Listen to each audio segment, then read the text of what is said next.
Flaming Sword here, back at it again, once again. And today, I wanted to showcase a deck profile that has been very long waited for me, in my opinion. And right now, the moment that we got the shop challenge promo for this deck, it made things possible. Those who are actually know it will know who I'm talking about. But for ones that don't, it's Drajeweled. It is basically going to be my very high professional deck, and one of the decks that I am highly proud of owning in my possession.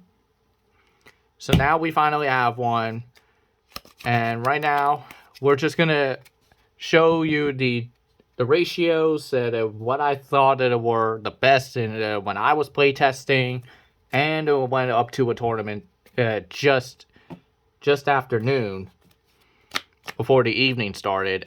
Sure, it was a 2-rounder, but it still made things possible. So without further ado, let's begin this. So we'll start up with the ride line of the Julius Drago kit, beautiful as always. Jewel Core Dragon, then the Jewel Neil, and Drajeweled.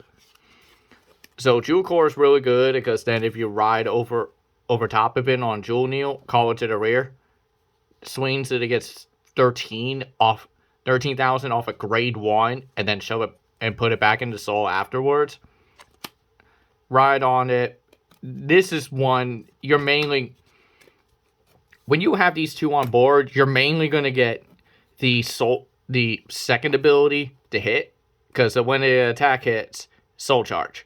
And if it's rolled on upon by Drajeweled, soul charge, and then draw. If you have three or more cards with different grades in the soul, so it's gonna make things a bit easier for you the moment you have Drajeweled and all that.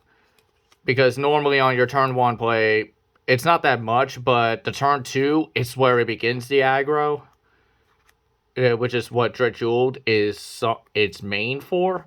But it also makes it consistent if you get the right build. But yes, we are doing the Drajeweled mask lineup. So we have the playset of the mask, which really good. Remove Drajeweled from the game. Put 2 cards from the drop into the soul, and it gets a crit. When it attacks, counterblast, soul blast 4 with different grades. Drop a Vanguard's power to 1.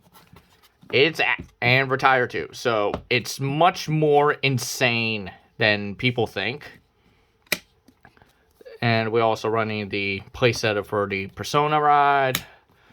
We also have 2 copies of Laminia.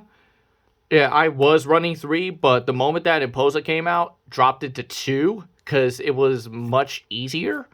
Since there are ways that you can draw cards off of it, draw a card that are from discarding it from the ride phase, and if it's called from Persona, call a card from the soul to rear, that soul charge, so it adds more synergy. It's really underrated. Then we have 2 Skull Cometa. Skull Cometa is a bit decent of on plays, counterblast, soul blast. Create a Dragon Tree marker, search for the mask of the Hydrum. So it's also your searcher, and to be honest, with the Drajeweled build, you don't run that many Dragon Tree markers. Minimum of 2 on average, because you have a lot of better grade 2s or better grade cards that you really don't even need them. So I'm actually running 3 copies of the Flower of Ruined Castle Imposa. I was running a playset at first. Yeah, a playset of that, and then a playset of the Rock Core. It was going good. It gave me the guarantee to be able to get them both the Imposa and Rock Core in my hand. But it led me in situations that I couldn't even guard that much, or was able to get a consistency. Because it was too heavily relied to where I would have two Imposas or 1 Rock Core, or I would just have 2 Rock Cores, 1 Imposa, which it's normally fine when that situation happens, but there are times that I would get 3 Rock all the rock ores, none of Oposa, and they will get it in a damage zone. So it becomes a really big nightmare. And I think that by going even on three for both, it makes it more consistent from what I play tested. Then we're only running one copy of Twin Marvel just for the Oposa. I run it because it's just more of a good techie card. Sure, it's good for Almagestar or Unica or whatever. But this is also good for Drajeweled, because you're guaranteed to Soul Blast 4. Because then you can look at the top card of your deck, and you can choose to keep it on top or put it in a Soul. So if it's not a trigger, then you could just be like, oh, put it in a Soul, and it adds the grade numbers in your Soul as well that would potentially replace or add on a plus for you to have your next turn for Drajeweled to pop off even more. Running 2 copies of Volcate Performer.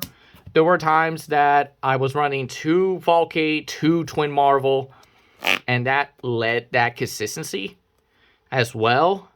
But there were times that I didn't have Volcate out for me to swing with Drajeweled, to use the Drajeweled skill to Soul Blast away, then Volcate to put one back into Soul of the grade that I don't have, so you can make things easier. So it's better off of running 2 of them and 1 of Twin Marvel, because Twin Marvel is a good tech card. And if you don't really have like Volcates, I would run 3 Twin Marvel as the budget option, so then that way you can still be able to get more cards into Soul a lot quicker. We also running the 3 PG because we are also running the 1 Sanctitude.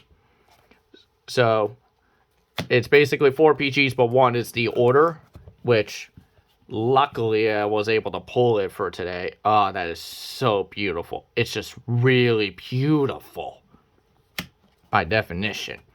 Then I run 4 copies of Brainwash Swirler. At first I was running 3 and it was fine, but I wasn't getting the consistency that it really needed. So if you really want to do like a good Drajeweled build, Swirler is your must at 4. I know it's expensive. I know. It's really expensive. Like $24 a piece from the last time I checked. And 4 of them, it gives you like $96 to about $100. I know. But it's a really good staple. It's a big must. For our trigger lineup, we have the 1 over trigger for the Hades. Probably going to be replaced with the Terrifying Wicked Dragon, because I like that one better.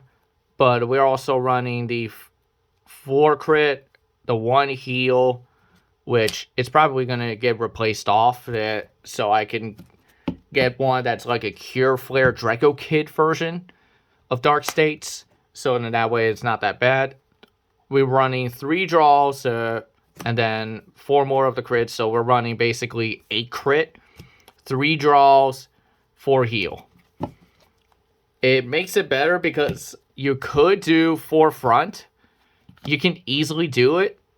Don't get me wrong, you can. It's just, it's a little off balance. But it's also good for the shield lineup if you're not trying to go aggro more. But with this build, you want to go aggro more. We also have the 2 copies of the Mask of the Hydrum and then the 1 Sanctitude that was showed off earlier. So basically, with this whole lineup of the build, you want to go aggro. It's a big must that you have to aggro no matter what. And the only reasoning that you have to aggro is because when you're up against other builds, they have some setup or they just go aggro. But like for certain matchups like Gundava, they can go aggressive or they can go mid-game. At the same time, it just mainly depends on what you really do to make it consistent. It just mainly depends on that. And overall, it could be a good thing and it could be a bad thing. It just mainly depends on how you see it. So for right now, I'm going to be showcasing it on some combos you could do with Imposa, especially if you're running the mask lineup versus without, which it's basically the same thing that you'll be able to do, but I'm just going to demonstrate it right about now. Alright, so this is what let's say you're in this predicament to where you ride into the Drajeweled and you have everything you need. And we'll just put this here. So basically, when you were able to soul charge it from Jewel Neal, you hit the Drajeweled mask. Normally, it would be a bad thing, but when you look at your hand that is like this, it's perfectly fine. Because all you would have to do, and you see your drop to being the mask, you just go Mask of the Hydra, revealing the Drajeweled to Persona Ride, 10 to the front, draw.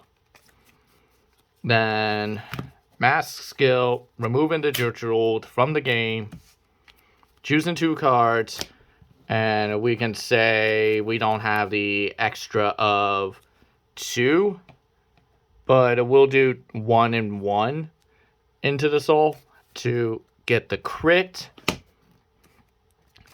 Then we can do Imposa and Rock Gore, and then Swirler on top of that. The soul charge to get the +5.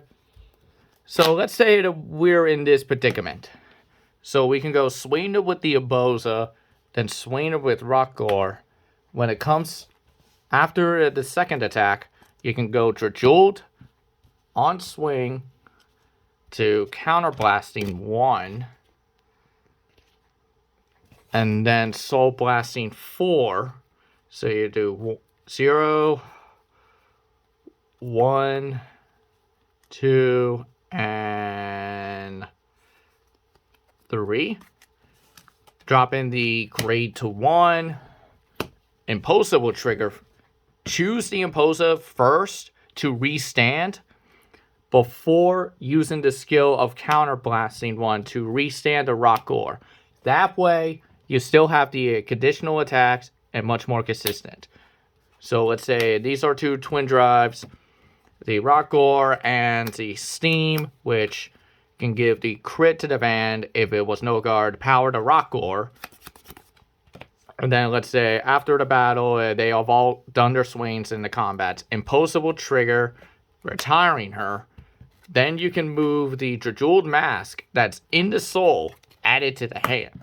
So then in that way, on the next turn, you can get that Persona. So it doesn't matter, in my opinion, which Drajeweled you use with or without the mask, because it's going to be the same end result for what you're trying to accomplish. It's going to be the same end result, and then the moment that Imposa comes out, afterwards you can just Persona to draw, then putting Imposa in the soul for the 2. So then that way you have an additional grade 2 ride lineup, the lineup in the soul to go for another combo with the counterblasting. So in my opinion, this is how I made it a little bit more consistent as time progressed. As I played this about a few times for about a couple weeks or so.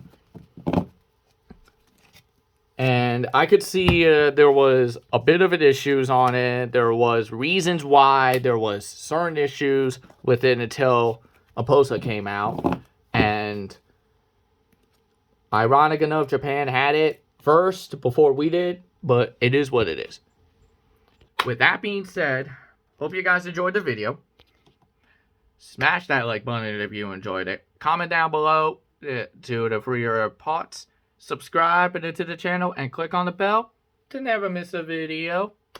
Hope you guys enjoyed it. As we get passing times, we're just going to be a bit more focused on the other card games that are like Vanguard that you've been seeing lately. And we're just going to keep it going because of the motivation that we had over time to where it's been easier to make certain things happen with it. So, hope you guys enjoy it. Flame Inside here. I'm